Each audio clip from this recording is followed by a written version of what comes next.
જય બાબારી. મારા મિત્ર વિહાજી એવા વિરમજી મારા મિત્ર છે.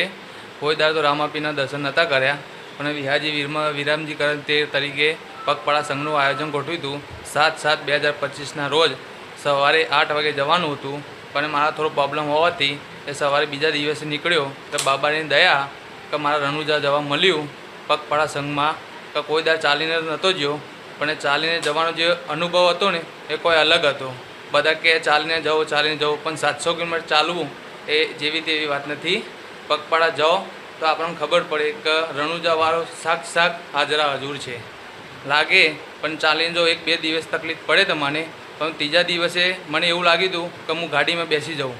પણ બાબારીની એટલી દયા હતી કે બાબારી સાક્ષાત મારા જોડે આવીને કાયદેસર મને દર્શનનો લાભ મળ્યો ને ચાલીને મારા પગપાળા સંઘમાં યાત્રા પૂરી કરી અને બાબારીના દર્શન ચાલીને કર્યો.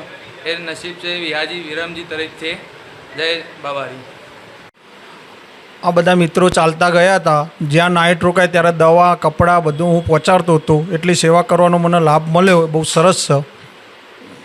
હવે આ બધું મિત્ર મંડળને એ બધા ગયેલા તે અમને એવું થયું કે આપણે ચલાય એવું તો નથી, પણ જે બને તે સેવા આપવી એવી આપણી ભાવના હતી.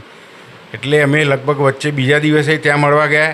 એમના ભાઈ વિરમભાઈ તો રોજ ગાડી લઈને ત્યાં સાંજે જતા જ હતા અને સેવાઓ આપતા હતા. અને મેં રોજ ખબર અંતર પૂછતા હતા અને બધા રેડી ચાલે છે. અમે આગળ 2 દિવસે ગયા અને બધી વ્યવસ્થા કરી.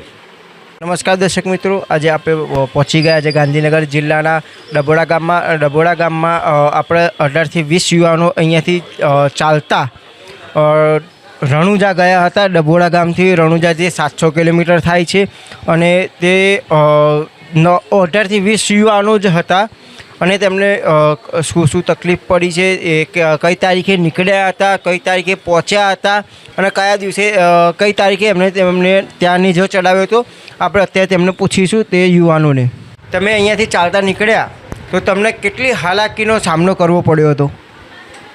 અમે જ્યારે અહીં ડભોડાથી ચાલીને નીકળ્યા ત્યારે અમારે પેથાપુર પહોંચતા આમ એવું થઈ ગયું હતું અંદરથી કે ભાઈ નહીં ચાલી શકાય એમ. પહેલી વખત અમે જ્યારે અનુભવ કરીને નીકળ્યા હતા, પહેલી વખત ચાલવા નીકળ્યા અને બધા મિત્રો એકબીજાનો સાથ આપ્યો, સેવકોએ સાથ આપ્યો અને ગામના તમામ લોકોએ જે સાથ સહકાર અમને આપ્યો એનાથી જ અમે ચાલી શક્યા છીએ. રામાપીરની દયાથી તો જ ચાલી શક્યા છીએ, બાકી અમારા કોઈની તાકાત હતી જ નહીં. પણ જ્યારે રામાપીર હાજરા હજુર હોય રાજસ્થાનની ધરતી ઉપર, ત્યાં રાજસ્થાનમાં અમે ગયા. ગુજરાતમાં બી એટલો બધો સેવાનો અમને લોકોએ મોકો આપ્યો છે અને રાજસ્થાનમાં બી બહુ સાથ સહકાર આપ્યો છે. એમ ત્યારે જ અમે દયાથી પહોંચી શક્યા છીએ, બાકી અમારા કોઈના ગજા હતા નહીં ત્યાં જવાના. જય બાબારી.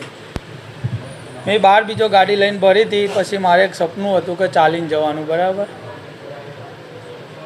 સપનું હતું ચાલીને જવાનું. એટલે અમે દરેક મિત્રને વાત કરી કે ચલો આપણે ચાલીને રણુજા જઈએ.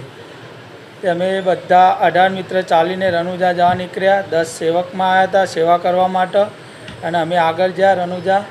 ત્યાં ચાલીને ગયા એટલે સેવાએ અમને સારી મળી. ત્યાં રાજસ્થાનમાં જ્યાં પણ ત્યાં અમને સેવા બેવા સારી મળી. દરેકને કોઈ જાતની તકલીફ પડી નહીં.